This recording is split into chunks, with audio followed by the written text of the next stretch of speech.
আচার তো কম বেশি সবাই বানাতে পারেন, তো আমি যেভাবে বানাই সেটা একটু শেয়ার করার জন্য চলে আসলাম। আশা করি সবার ভালো লাগবে। ভিডিওটার শেষ পর্যন্ত দেখে যাবেন। আমি প্রথমে ফ্রাই প্যানে সরিষার তেল দিয়ে দিলাম। এখন দিয়ে দিচ্ছি আস্ত গরম মশলা কয়েকটা, আর এখানে দিয়ে দিচ্ছি থেতো করা রসুন আর আদা কুচি। হাতে সময় নিয়ে রসুনগুলো একটু লাল লাল করে ভেজে নিয়ে দিয়ে দিচ্ছি আমি এখানে পাঁচফোড়ন বাটা। আপনারা চাইলে পাঁচফোড়নটা গুঁড়ো করেও দিতে পারেন। আমার কাছে মনে হয় বাটাটা দিলেই সুঘ্রাণটা বেশি আসে। তো এখানে আমি নাড়াচাড়া করে নিয়ে এখন কিন্তু দিয়ে দিচ্ছি আমগুলো একেবারে পানি শুকিয়ে নিয়েছি, আগে থেকে কেটে ধুয়ে রেখেছিলাম। আর আমি কিন্তু কিছু আম নিয়েছি ছিলে, আর কিছু নিয়েছি ছালসহ। আমার কাছে এমন আচার খেতেই বেশি ভালো লাগে। আর আমের আচারটা আমি কিন্তু একটু মিষ্টি খেতেই বেশি পছন্দ করি। তো নাড়াচাড়া করব তেলের মধ্যে বেশ কিছুক্ষণ। তারপর এর মধ্যে আমি দিয়ে দেব চিনি আর গুড়।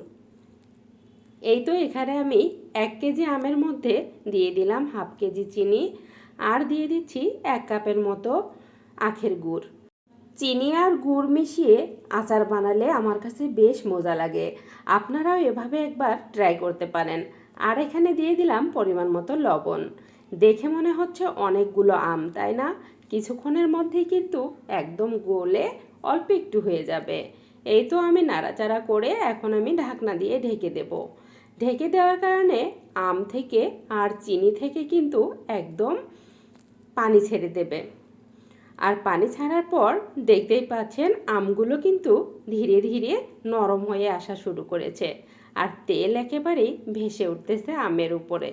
এভাবে আচার বানিয়ে দেখবেন, বেশ মজা লাগবে, আর বছর জুড়ে রেখে খেতে পারবেন। এভাবেই নাড়াচাড়া করতে করতে যখন আমগুলো 90% সিদ্ধ হয়ে যাবে, তার মধ্যে আমি এখন সমস্ত উপকরণ দিয়ে দেব। দিয়ে দিচ্ছি আমি এখানে মরিচের গুঁড়ো, হলুদের গুঁড়ো, দিয়ে দিচ্ছি ধনিয়ার গুঁড়ো, জিরার গুঁড়ো, আর দিয়ে দিলাম সামান্য একটু গরম মশলার গুঁড়ো। এখন দিয়ে দিচ্ছি আমি সরিষা বাটা। সরিষা বাটাটা অবশ্যই দিবেন, এতে করে আচারের ফ্লেভারটা দ্বিগুণ বেড়ে যাবে।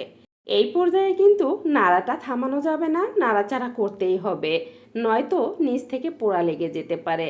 নাড়তে নাড়তে যখন দেখবেন একেবারে আঠালো ভাব চলে এসেছে আচারের মধ্যে, আর তলা থেকে একদম উঠে আসতেছে, ওই পর্যায়ে কিন্তু বুঝতে হবে আচারটা হয়ে গেছে।